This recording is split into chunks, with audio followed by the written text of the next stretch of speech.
Fala pessoal, tudo bom? Estamos aqui nesse nosso projeto aqui, spin-off do Finkercast, o Tribos, né? E aí, como objetivo do Tribos é sempre a gente encontrar e se conectar com novas tribos, acabei me conectando com a Inayara, né? Vi o Serginho lá do Conta Black. E aí, o objetivo hoje é a gente trocar essas experiências, né? Exatamente misturando as tribos. No caso aqui, a gente já talvez entra nessa questão, né? Nayara, eu gosto sempre de começar aqui o Tribos falando assim, quem é a Inayara aí, né? Nessa tribo, na fila do pão ou etc, né? Então, Inayara é uma pessoa que tem buscado, né, fazer um pouco, contribuir para esse mundo, né? E eu vejo que ao longo da minha vida, né, segui a carreira acadêmica, focando na ecologia e conservação da biodiversidade. Hoje eu sou doutora nessa área e especialista em gestão ambiental. Ah, legal. E o que foi que te motivou aí por uma área? Porque às vezes, por exemplo, né, na nossa adolescência, eu que também venho do interior, é bem comum a gente gostar, né, natural. Assim, quem teve a oportunidade, né, de conviver. E aí, por que tu me provocou agora, né? Eu vi uma reflexão que em algum momento também eu quis fazer biologia e tal, mas de repente, sei lá, vou fazer administração e tech, né? É porque assim, eu tenho eu tive a oportunidade de, né, experienciar muitas coisas dentro da área da biologia. Então, quando eu iniciei o curso, sempre foi meu sonho desde criança. Desde pequena eu falava, quero ser bióloga marinha. E vivia no interior da Bahia, Vitória da Conquista, que é um lugar que não tem mar, mas eu já sabia que eu queria ter a minha vida adulta né, no litoral. No litoral. E aí, quando eu ingressei na universidade, né, fiz biologia, tive a oportunidade de fazer intercâmbio na Austrália. Que massa! Em 2013, fiquei de 2013 e 2014, que eu acho que foi um momento da minha vida que me trouxe uma bagagem muito interessante no sentido de ver o que é possível estar num lugar sustentável, né? Fui para a Austrália e lá já é um lugar assim, de super referência, tanto a Austrália quanto a Nova Zelândia, em conservação da biodiversidade. Legal. E quando eu retornei para o Brasil, foquei na carreira acadêmica, então fiz especialização em gestão ambiental, licenciamento, mestrado em ecologia e sistemas aquáticos tropicais. Aí depois segui, né, no doutorado. Mas todos aqui na Bahia ou não? Tudo na Bahia. Tudo na Federal? Tirando esse que foi parte, né, na Austrália. Na Austrália. Fiz na UFBA, né, a graduação, e o mestrado e o doutorado na UESC. Legal. E aí, quando foi no período de pandemia, estava na metade do doutorado, período de qualificação. Foi um período, né, bem complexo para todo mundo, né? O mundo inteiro passou por diversos desafios e comigo não foi diferente. Então, eu perdi o meu pai nessa época. Caramba, eu também perdi o meu pai. Você perdeu seu pai também? Então, foi um período assim, muito complexo e que eu estava tendo que atender demandas da área acadêmica. Era um novo estilo de vida onde a gente não podia nem sair de casa. Fiquei 7 meses assim, né, tentando entender tudo que estava acontecendo. E foi nesse momento que eu comecei a me aproximar mais, tanto das questões da espiritualidade, tentar entender autoconhecimento também, e entendendo o meu papel como alguém assim, que pode contribuir com a bagagem que já tinha, né? E que eu queria fazer realmente a diferença. Eu falei, acho que o nosso senso de urgência mudou, né, com a pandemia. Total, completamente. E de lá para cá, assim, vários eventos de coisas que a gente já esperava, a ciência já falava, os povos indígenas já indicavam. E falando em povos indígenas também, foi pós-pandemia para cá que eu tive esse contato maior com eles. Legal. E aí, quando eu falo sobre autoconhecimento, espiritualidade, ele está totalmente ligado com a minha profissão. Porque foi a partir daí, desses acessos, que eu fui entendendo como eu poderia contribuir de fato e como eu senti o propósito, né? Ele sendo aflorado dentro da minha profissão mesmo, do que eu podia fazer. E esse contato com a comunidade indígena foi tanto espiritual quanto profissional. É isso só para me entender um pouco, né? Até nesse momento, então, tu já nasceu e disse, cara, quero ser bióloga, tal, foi toda uma jornada. Até esse momento, Nayara, a tua história era como pesquisadora, ou seja, você foi lá, graduação, mestrado, etc, né, bolsa de ciência científica, né, todo aquele negócio e fazendo pesquisa e construindo com isso. Nada de empreender, nada de algum algum trabalho em algum lugar ou não? Me fala Na um pouco. verdade, eu sempre tive na veia assim, inovação, sempre Legal. gostei de empreender. Eu já tinha iniciado coisas assim menores que acabavam levando em paralelo. Por exemplo, já teve fase que eu vendia produtos sustentáveis. Legal. Canudo. Antes de chegar aqui no Brasil, eu já começava a ter esses insights assim e dava super certo. Legal. Mas assim, como meu foco era mais um teste ou às vezes um complemento de renda, alguma coisa, mas não. E assim, para mim foi muito legal, porque na época do doutorado, eu pude ter muitas experiências de mergulho. Que massa. Aí eu sou mergulhadora avançada. Que legal. E minha pesquisa foi em Abrolhos, na região de Abrolhos, mapeando o fundo marinho de lá, para poder entender como, em escala de paisagem, os ecossistemas eles estão conectados. Legal.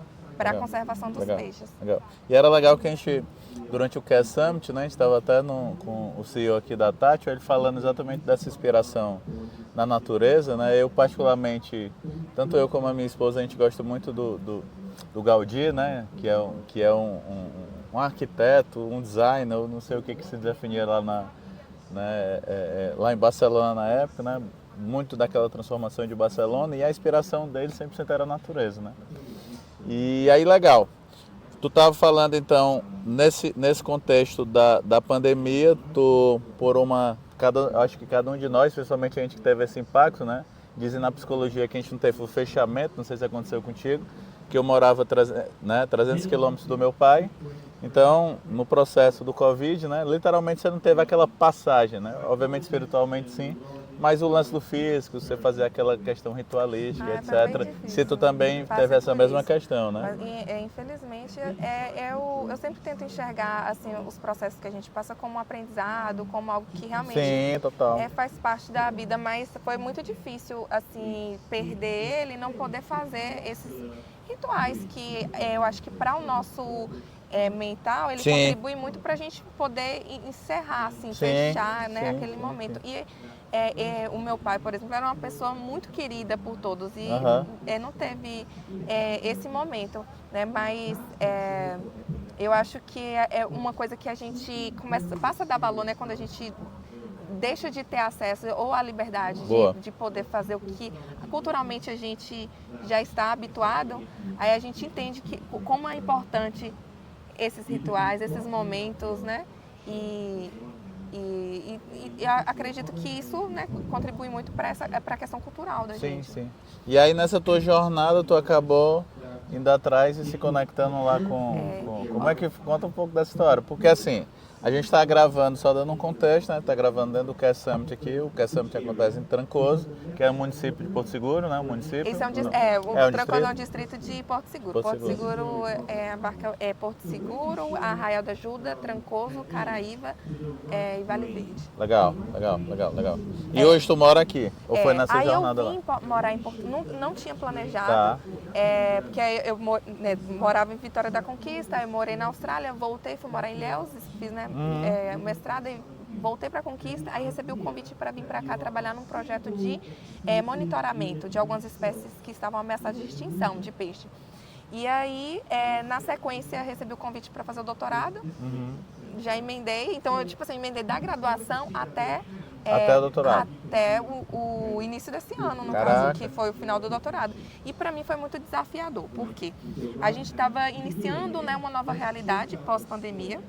Então, eu de fato, assim, teve um período que eu me senti muito perdida. Sim. E aí eu estava nessa busca, tentando me reconectar comigo mesmo, foi quando os propósitos, eles foram ficando mais claros e eu pude ir identificando o que realmente meu coração pedia para poder focar. E aí eu concluí a minha carreira acadêmica com doutorado, assim, com muito esforço mesmo, porque eu também não queria perder mais tempo e não empreender com o que eu achava que que iria realmente funcionar e dar certo. E hoje, assim, eu dou palestra, eu incentivo, eu conto um pouco da minha história para outros profissionais biólogos, para estudantes da área, porque as pessoas elas não costumam enxergar a biologia como uma área para se empreender. Sim. E eu Conta um consegui pouco hoje furar o que essa é bolha. que tu tá empreendendo, assim, Aí, agora pra gente entrar, porque nesse- afinal o tema aqui sempre tem com foi inovação e nesse empreendedorismo. período, né, 2021, que eu tive algumas ideias em relação a estruturar um modelo de negócio, Massa. onde a gente consiga fundamentar com o que a gente já tem na ciência, né, em toda a parte teórica e conceitual, mas que a gente pudesse trazer inovação, porque a tecnologia ela está dando saltos, né? E a nossa mudança de comportamento também. Então, tentei enxergar como seria o caminho do meio. A gente a nossa sociedade ela tende a polarizar as coisas pela dualidade. Ou é bem ou é o mal. Sim. Ou é o socialismo ou o capitalismo. Sim. Né? Ou você... Isso vem sendo muito inflacionado, né, e motivado com essa questão que a gente chama o sexto poder, que é esse poder das redes, né? Então, isso tem todo um ecossistema, literalmente, atrás, né? Que muitas vezes a gente se coloca até nesse lugar de meio que marionete, né? Cara, o que a gente está fazendo nessas questões? E é engraçado ter a tua visão exatamente como bióloga, né? Exato. E aí eu falei, não, eu posso, com o meu know-how, levar um outro olhar para as empresas, para os gestores públicos, para as pessoas. E aí é o slogan da Ambiente, né, que foi aí que surgiu a Ambiente, que é um hub de sustentabilidade, onde a gente consegue conectar as pessoas. E foi uma coisa que eu avaliei nesse período, que como eu sempre tive uma pegada social muito aflorada, assim, durante a minha vida inteira. Então eu percebia que a ONG que eu era voluntária, eu não sabia o que a universidade estava fazendo. A universidade, né, que eu trabalhava na área acadêmica, não sabia o que a prefeitura estava fazendo em relação ao meio ambiente. Então era muito desconversado. As pessoas não sabiam. E tu estava navegando ali nesses ambientes e meio que totalmente dizia... desconectado. Então eu falei, eu acho que alguma coisa está errada. Para a gente ter soluções efetivas, de fato, e mudança de comportamento, mudança de cultura, para trazer mais sustentabilidade ao nosso dia a dia, a gente precisa conectar. As pessoas elas precisam estar na mesma página e entender o que está acontecendo. Massa. E aí... E é legal que talvez a tua visão era um pouco óbvia, né? Mas é o que a gente sempre brinca, que o óbvio precisa ser dito, né? Porque você foi lá, eu vou falar com fulano, ele está desconectado com ciclano e etc, né? Como é que eu orquestro isso? E é legal tudo? você falar assim, o óbvio precisa ser dito e o óbvio precisa ser feito. Boa. Porque todo mundo sabe o que é certo e o que é errado, o que deve ser feito, né, em relação à preservação do meio ambiente, não. Mas trazer isso para a prática parece ser tão difícil, né? Parece. Porque eu percebo que a nossa sociedade ela enxerga o meio ambiente como algo que está fora da sua realidade, né? Sim. E aí na Ambiente, o que eu busco solucionar, né, trazer soluções sustentáveis, é para resolver desafios como mudanças climáticas, poluição, perda da biodiversidade, desigualdade socioambiental, mas eu costumo ver assim que antes de solucionar, né, todas essas questões ambientais que interferem diretamente na nossa vida, na nossa qualidade de vida, o maior desafio é a mudança de consciência ambiental nas pessoas, delas conseguirem se enxergar. Então, é um formato, a Ambiente hoje é um formato, é um hub de sustentabilidade. A gente precisa trabalhar de uma forma técnica, né, trazendo conceitos, mas a gente precisa também resgatar a nossa conexão com a gente mesma. Boa, né? boa. E com a natureza, porque aí, a gente faz parte dela. E aí até tu tava construindo esse raciocínio, que foi exatamente quando eu brinquei que a gente te convidei pra gente gravar e falei o nome do podcast aqui, né, desse experimento da gente de tribos, sim. né? Fala aí o que é que tem a ver, Não, o que é que tu conectou de tribos, que tu disse, pô, tem um trabalho que a gente tem feito nessa tua jornada. Nossa, até arrepio. Isso aqui foi até um presente de um amigo indígena. Legal. Eu tive a oportunidade, e eu acho que todo mundo deveria buscar essa reconexão com a ancestralidade. Com certeza. Quando a gente fala de sustentabilidade, a gente não tem como não falar de duas coisas super importantes que talvez estejam, né, em duas pontas antagônicas, que é a ancestralidade e a tecnologia. Boa.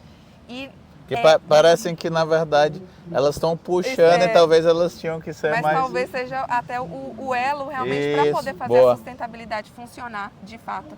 E essa busca, né, essa reconexão, a gente enxerga muito isso ainda nas comunidades indígenas. Legal. O conhecimento ancestral, ele traz muita coisa que complementa o que falta hoje no modelo que a gente vive, esse capitalismo exacerbado. A gente precisa do dinheiro, a gente precisa, né, fazer com que as coisas funcionem, mas a gente pode encontrar um caminho do meio quando a gente reconecta com a nossa essência. E eu acho que no formato de sociedade, eu me aproximei, né, de 2021 para cá da cultura indígena. Massa. E eu me reconheço em várias coisas. Entendi. Em relação à cultura indígena em si. Porque eles, além de ter esse reconhecimento que a natureza é algo sagrado, as relações humanas é diferente. Existe um respeito maior pelos anciões, pelo conhecimento do ancião, pela sabedoria ali dos mais velhos, do pajé, da medicina, que valoriza e extrai da própria natureza soluções e que são, de fato, utilizados por milênios. Sim. Que hoje a gente vai adaptando a um formato que vai perdendo, talvez, o sentido, né? E a gente entender ali, de fato, as trocas. E aí a gente percebe que, às vezes, o nosso poder de decisão, né, ele precisa estar baseado em coisas que vão além dos números, né, que é o sentir, e o que, inclusive, estava falando aqui na palestra no Care Summit, sobre a intuição. Sim. Né? Então, a ancestralidade, né, através dos povos indígenas, eu acredito que ela vai ser um norte para um modelo mais sustentável de convivência, independente do lugar do mundo. Porque talvez, na verdade, eles construíram, né, e se a gente pegar não só, né, os indígenas, né, no Brasil, mas outras situações, né, os próprios os mistérios sobre como sumiram os astecas, né, e todo esse negócio todo, é que no final do dia, se você analisa isso de um prisma sobre a evolução tecnológica, né, porque hoje a gente brinca muito, e é uma provocação que a gente faz na FWK, que inovação não é sobre tech, é sobre gente, né? E aí, se você traz esse teu insight, foi sensacional, porque se você olha mesmo as tecnologias com a limitação naquela época, séculos passados, né? As evoluções e as inovações vieram exatamente disso, né? Dele ver, do jeito que a gente está vendo aqui na nossa frente, uma borboleta batendo as asas, né? E começar a teorizar acerca dessa história. Tu me fez lembrar uma questão, né, Ara? Que um dia eu estava refletindo, né? E eu ficava olhando, cara, o cara faz todo mundo tem um hobby, né? Sei lá, o cara vai fazer beach tennis, outro vai fazer não sei o quê, outro vai surfar, outro vai mergulhar, você falou. Aí eu disse, pô, mas qual é meu hobby? Aí eu descobri que meu hobby é fazer nada. Né? Fazer nada nessa perspectiva, assim, que às vezes é o difícil, né? Como você falou, eu tenho uma série de estímulos e uma série de oportunidades, né? De conhecer figuras como você e outras figuras que a gente tem nessa busca de mudar o que sempre foi assim, como eu disse na FWK, mas às vezes eu entender que eu preciso ter esses momentos comigo, né? E aí de menos estímulos, etc, e tal, né? Talvez seja o meu hobby, né? Então eu tenho que ter esse hobby nessa perspectiva, mas foi só uma provocação. Não, e isso é muito interessante, porque eu acho que depois que eu passei a ter momentos sozinha de escuta, sim, muita coisa fez muito mais sentido, eu tive muito mais clareza. Então, fazer nada, né, de certa forma, uma prática de meditação. Isso, claro, não. E aí veio muito respirar. disso, né? Veio muito dessa, quando eu sempre falo, às vezes até corporativamente, né, para o time, ou nas jornadas que a gente ajuda nas empresas, que eu comecei a falar de meditação por conta de um ex-sócio da gente que começou a me provocar com isso, né, etc, que minha mente é acelerada, etc. E eles, cara, isso eu estou falando em 2017. Né? Quando a gente começou a falar de 2017, né, parece pouco tempo, mas né, o tempo tá maluco e deu essa questão. Quando eu trazia às vezes esses temas, né, um executivo, uma diretoria, um vice-presidente olhava, cara, que negócio é esse? Esse cara falando de meditação, né? E hoje esse mesmo executivo, né, reencontra, não, piora só um pouquinho, no bom sentido de melhorar, né? Eles, cara, aquilo em algum momento, no meu pior momento, foi eu entender que, na verdade, é porque às vezes o lance do meditação, né, e o lance da gente estar aqui presente, por exemplo, nesse momento aqui de a gente estar aqui, né, de forma genuína, trocando, né, ideias para compartilhar e, como disse até o sócio aqui do Almar, né, jogar para o universo, tem que ter esses momentos nessa perspectiva do respeito, é como você falou. E aí, às vezes, a gente está tão preocupado no acelerar, no cara, tem que entregar projeto, que eu acho que é importante também, mas a gente, como uma boa máquina ali, né, a gente tem que ter esse respeito com essa performance, porque às vezes a gente confunde muito performance, e a gente sempre brinca, e é uma coisa que a gente tem refletido na FWK, né, era que um dos valores lá que a gente tem, né, que foi construído coletivamente, que a gente chama de hard work, menos mimimi é igual a resultado, né? Muitas pessoas, para a maioria das pessoas, o hard work, né, ou seja, o trabalhar de forma dura, quer dizer eu morrer de trabalhar. Para a gente não, é a gente ter intensidade no que a gente está fazendo, mas também a gente colocar uma série de coisas. Vou dar um exemplo. A gente se conheceu há 3 dias, né? E aí quando eu falei, pô, Nara, vamos gravar, e ela ficou, Edu, vamos gravar. Então a gente foi tomar um café ali e se viu, vamos gravar logo agora, né? Quer dizer, eu podia ter dado várias desculpas, cara, eu tô fazendo check-in, etc, mas, pô, o que faz mais sentido? Faz mais sentido eu aproveitar esse momento. E compartilhar com a empresa. Isso, exatamente. E aí isso nasce como? Nasce da prática da meditação, entendeu? Então, para mim, eu tenho essa questão e isso tem me ajudado bastante. E a gente tem ajudado também na perspectiva do time, etc. Mas aí vamos tentar agora consolidar isso daqui, né? Hoje, qual é o teu objetivo, né? O que é que tu está colocando, como é? Porque a gente trocou uma ideia sobre agora tu começar a jogar um pouco de tech para isso, porque não tem como não respaldar, até porque você tem toda uma jornada, né, de pesquisa, de profundidade que é extremamente relevante, né? Eu queria ter terminado, eu tenho 43, né? Queria ter terminado meus 40 anos, era meta minha a história lá do você ser biólogo. Para mim era algumas coisas, era ter escrito um livro, estou lançando um livro agora, né? Era ter terminado um doutorado e tal. Mas não por uma perspectiva da sede, que talvez tenha sido a sua, né? De conhecimento, de se aprofundar, da gente ter conversas mais sinceras. E aí, hoje tu tá nessa jornada, então você presta esse conjunto de serviços, se entendeu como um hub, e o que é a jornada que tu está tentando fazer agora? Transformar isso em tecnologia? Como é que tu tem visto isso? Então, o que eu fui identificando é que a estrutura que a gente vive hoje, ela precisa passar por algumas transformações, assim como diferentes segmentos da nossa vida, né, estilos, né, que a gente está acostumado. O modelo de negócio atual, eu vejo que ele não é sustentável e ele está defasado. Então, quando a gente... Tu vê porque, cita aí, sei lá, 2, 3 itens. Acontece isso no modelo tradicional? Porque o modelo que a gente vive hoje no mundo de forma assim ampla é o capitalismo. Tá. Ele incentiva um consumo, um tipo de consumo e de produção que a gente não consegue fechar a conta. Sim. Até porque as medidas que seriam, né, para solucionar, por exemplo, a poluição, a quantidade de resíduos que a gente tem hoje no mundo, ela não consegue, no caso, acompanhar, ela está sempre maior do que o que ele poderia dar de retorno, entendeu? Tipo assim, a gente está consumindo cada vez mais. Sim. E a gente está poluindo cada vez mais. E isso está de uma forma desenfreada. E a gente não tem como também mudar a percepção, por exemplo, de um empresário que que tem uma preferência, por exemplo, em investir em outras coisas para conseguir, talvez, benefícios ali para a empresa, crescimento da empresa, do que, às vezes, investir no meio ambiente, no SG, na sustentabilidade, porque ele ainda não se vê como parte ali daquele ecossistema e que as práticas dele ele contribuem positivamente ou negativamente. Sim. E vai ter consequências, Sim. que é o que a gente vê hoje em relação às mudanças climáticas, que os seus efeitos, eles eles têm afetado, independente da classe social, Sim. né, enfim, da sua origem.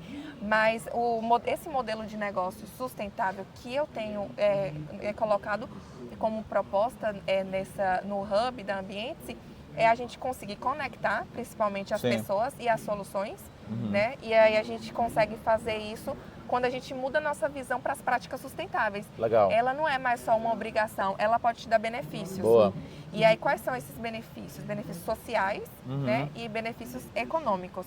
Os sociais, massa. Eles estão relacionados a ter esse reconhecimento. Sim. As pessoas e as empresas, sendo bem direta e franca, elas buscam um status, um reconhecimento sobre suas práticas. Porque no fundo, todo mundo quer, além de ter lucro, quer ser amada, quer ser bem aceita, né? Claro. E esse é o conceito, talvez, do sucesso que a maioria das pessoas identificam. Uhum. E a gente mudar como ela pode contribuir e ter esse reconhecimento através, por exemplo, de certificação. A gente tem um selo verde que se chama Olhar Sustentável. Legal. Porque nosso lema, nosso slogan é um novo olhar para a sustentabilidade, que é um olhar coletivo. Então, os municípios, eles podem ser reconhecidos pelas suas práticas, caso aderem esse modelo de negócio, que eu chamo de clube de sustentabilidade. Legal. Porque todo clube, né, o clube de benefício, você vai ter uma troca ali. Então, Sim. a gente... E tudo bem, não tem... Porque às vezes a gente olha, é legal tu trazer esse ponto, né, que assim, obviamente, é uma visão para mim óbvia, né, até da minha perspectiva como empresário, como algumas partes aí que a gente tem feito de investimento antes de startup, porque não é uma perspectiva romântica sobre a jornada, né? Porque, por exemplo, uma das discussões que eu tive a oportunidade de conhecer uma pessoa que é gaúcha, que tem lá todo, né? Mas ela não mora mais lá, e eu fiz algumas perguntas sinceras, obviamente não vou compartilhar quem é, né? Mas dizer, e aí ela dizendo, eu disse, qual é a tua percepção nesse momento pós, beleza? Né? Teve todo aquele negócio, tinha todos os estudos, né? Já tinha estudo sobre aquilo, tinha sido avisado, e aqui eu não estou para julgar, pessoal, estou aqui para a gente colocar ali, luz ali, né? E pozinho de ouro, como diria minha assessora de imprensa, para as coisas darem certo. E eu fiz a pergunta, e aí depois, né? Agora nessa retomada, ela disse assim, Edu, no momento zero, o que eu percebo é que esse jogo ainda não mudou, ou seja, aquelas pessoas, né, envolvidas, né, numa perspectiva de uma visão econômica, elas continuam a ter sua visão econômica, mesmo elas tendo sido afetadas, né? Olha como é maluco, né? Quer dizer, eu fui afetado, de repente foi destruído, sei lá, minha indústria, minha plantação, whatever, né? Mas, cara, eu continuo a não entender isso como uma preocupação minha, né? E a gente sempre entende sobre a perspectiva do outro, né? E como um pilar para a FWK é essencial da abordagem da gente do Project Think, esse rolê da empatia, né? O que eu sempre falo, empatia não é só se colocar no lugar dos outros, né? Porque a gente, na verdade, vai no mínimo intuir, que tem a ver com a história do design, né? Então, eu vou intuir qual é o desafio da Inayara nesse projeto dela do Hub, mas eu nunca vou sentar no seu lugar, porque eu não vou ter os seus repertórios, suas histórias de vida. Claro que aqui nas nossas conversas, né, no final do dia aqui do Tribos, é sobre conversas empáticas. Então, por exemplo, a gente já teve uma série de microconexões, uma extremamente forte, que foi o rolê do pai, né, que por mais ter sido ruim nessa perspectiva da gente, é uma coisa que nos conecta, vou te falar né? uma coisa, Edu, eu enxergo assim, o período que o meu pai, nossa, eu tinha uma afinidade assim, eu vou dizer tenho, né, porque ele está em algum lugar especial, muito grande. Eu acho que era o meu maior medo da vida era perder ele. Caramba. E aí, esse período da pandemia, quando eu analiso de uma forma, né, mais consciente, eu vejo que foi uma oportunidade que eu tive de passar mais tempo com ele. Total. De poder cuidar, de fato. Que massa.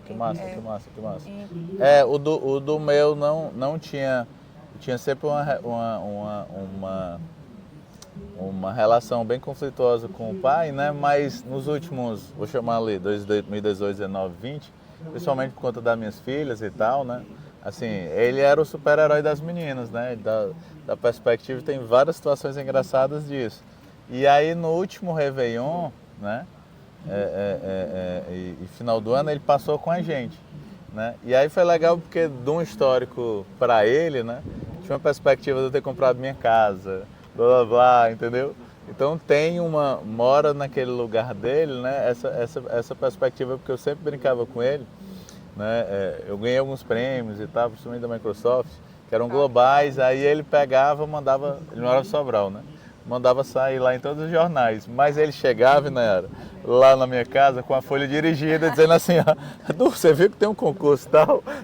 Aí eu dizia, pai, né, você falou no Facebook dele na época, tava lá, ele, todos os likes, colocando, eu disse, pai, você precisa, mas pai é sempre, né, pai e mãe claro. Tem esse lugar, né, de assim, cara, legal, tô vendo ele construindo a jornada, mas, cara, se ele fizer um negocinho aqui, né, sobre segurança, mas aqui pra gente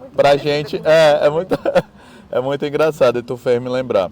Pra gente dando um fechamento aqui nesse nosso episódio, porque eu acho que foi massa a gente ter se encontrado, né? Eu sempre falo que eu não acredito em casa, eu acredito em Deus. E Deus sobre energia, religiosidade, etc. Ou não só religiosidade, sobre espiritualidade. O que é que tu trabalharia ali, se a gente trabalhasse aqui alguns pontos, né? para as pessoas que geralmente quem está nos ouvindo, né, que estão em cargos de liderança, né, em grandes empresas, em médias empresas, ou então são empreendedores e empreendedoras, né, que estão começando as suas jornadas, não só no segmento, né, mas essencialmente eu acho que o ponto que você trouxe como um especialista do negócio é que, né, pelo menos se eu tiver entendido errado, você disse, cara, Edu, independente do que você está fazendo na vida, você tem que pensar nesse tema, e foi aí que eu vi uma oportunidade, né. Sei lá, o que é que tu dá aí eu vou olhar o teu lance acadêmico, né, o que é que tu daria, sei lá, de alguma dica de fontes de pesquisa, de livros, pô, um livro interessante sobre isso, é isso, um livro, um conteúdo tal, num portal tal, era isso, até para as pessoas de repente tiverem mais curiosidade de se aprofundar, né, num processo de autoconhecimento sobre isso, e que né, eu vou chamar, a gente chama quando está fazendo desenho de futuro, né, que quando a gente vê tendência já é o que está acontecendo, então eu não estou no hype, né, mas que sinais tu percebe de coisas que possam vir a ser mais do que tendência, porque se a gente falar das questões climáticas, principalmente nesses casos que tem acontecido, né, não só no Brasil, mas especialmente no Brasil, porque a gente sempre ficava com aquele negócio, né, isso só acontece fora. Isso é um fato, né? Se a gente tivesse indo fechando aqui o nosso episódio do Tribos, né, dessa primeira perspectiva de conteúdos ou de alguma coisa, ou um podcast, o que é que tu daria de dicas aqui para a gente deixar para o público? Então, assim, só queria complementar, claro, no caso, a parte em relação aos projetos, né, que a gente vem estruturando. Tem esse o Clube de Sustentabilidade, que a gente já tem, vem desenvolvendo ao longo desses 3 anos, né, de 2021 para cá. E também projeto Aue Recicla, que eu queria muito comentar com você, porque ele tem uma ligação direta com esse contato maior com os povos indígenas. E aí é legal falar sobre isso, porque a gente abordou, né, o papel da empresa em relação a até trazer essa responsabilidade mesmo, né, e enxergar a área da sustentabilidade, o ESG, como uma responsabilidade da empresa, uma contribuição, um legado, né? Sim. E além de fazer ali, porque tem muitos cumprimentos e exigências, né, governamentais, que às vezes a gente tem o hábito aqui no Brasil, né, a maioria das empresas às vezes não cumprir, dependendo de quais cidades elas estão inseridas. Sim. E furar, e sair da caixinha, né, furar a bolha. Né, se a gente já entende hoje, com esse movimento de sustentabilidade e um protagonismo indígena que tem crescido, né, como ela poderia contribuir além daquele seu espaço, né, e contribuir e fazer a diferença na comunidade indígena, que são os povos guardiões da floresta. A gente escuta muito eles falando nos seus discursos que as pessoas às vezes tendem a falar vamos preservar a floresta, mas esquece de que existem pessoas ali também e que elas já entendem, já têm esse entendimento.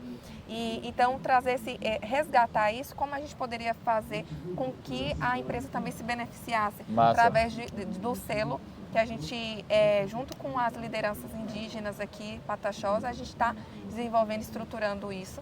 Com apoio também, a gente está buscando, na próxima semana eu vou ter reunião lá no Ministério dos Povos Indígenas, a gente tem fortalecido esse trabalho, né, porque a gente pode crescer muito mais em termos até de demarcações de território, quando a gente consegue ter relatórios e a sociedade ajudando a manter a natureza ali conservada, né, preservada. Porque senão fica parecendo quase né, com toda a licença poética aqui, quase um laboratório, né? Eu quero, vamos demarcar aqui, as pessoas estão, mas o impacto disso não é só eles que têm que preservar, é a provocação que a gente fez aqui do que a gente faz no dia a dia, né? Isso, porque assim, desde o descobrimento, né, que aqui se chama Costa do Descobrimento, mas na verdade foi uma invasão. Sim. Mas assim, de lá para cá, a forma que se enxerga os recursos é sempre tirar. Sempre né? tirar. Então sempre eu acho tirar. que essa mudança de consciência, talvez se questionar. Hoje a gente tem algumas que eu poderia dizer assim, qual seria uma fonte, né, para poder ter um norte em relação a qual seria essas temáticas, né? Hoje a gente tem os famosos ODS, que são os Objetivos de Desenvolvimento Sustentável.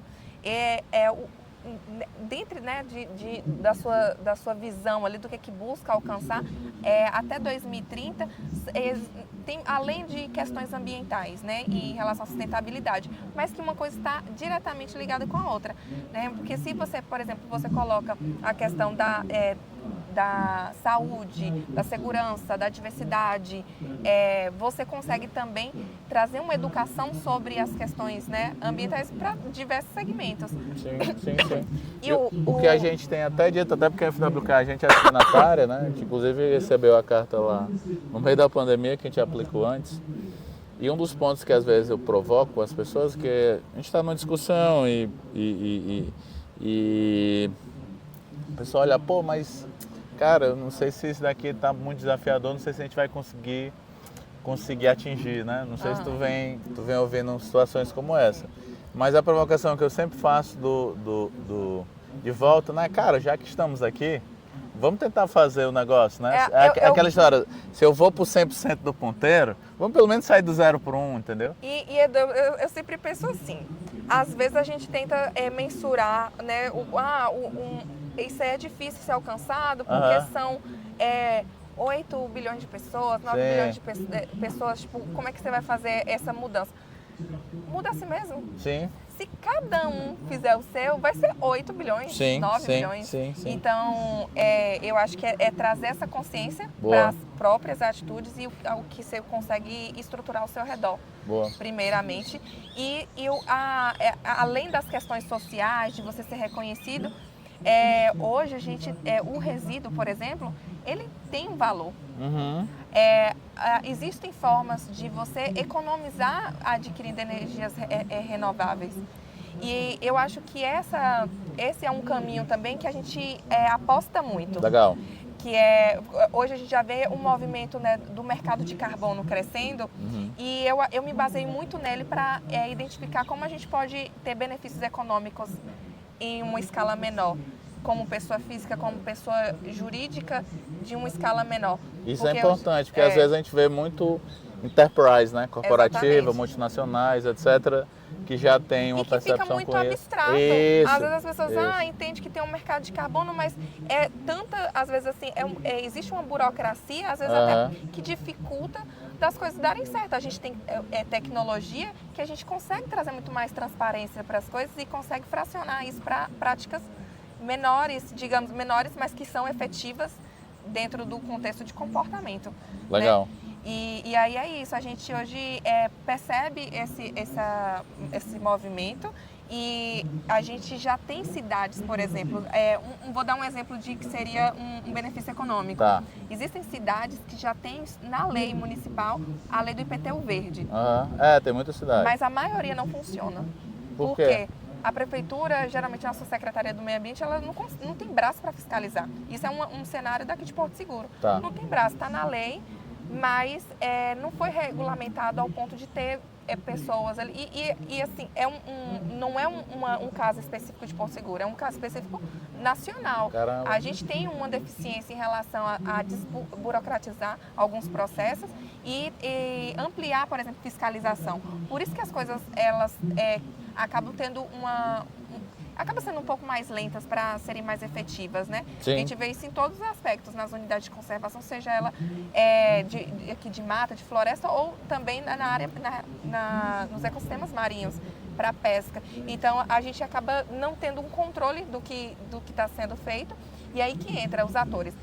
Precisa do setor governamental, precisa do setor empresarial, precisa das ONGs, das instituições de ensino, das startups que estão chegando aí com um boom de novidades e inovação.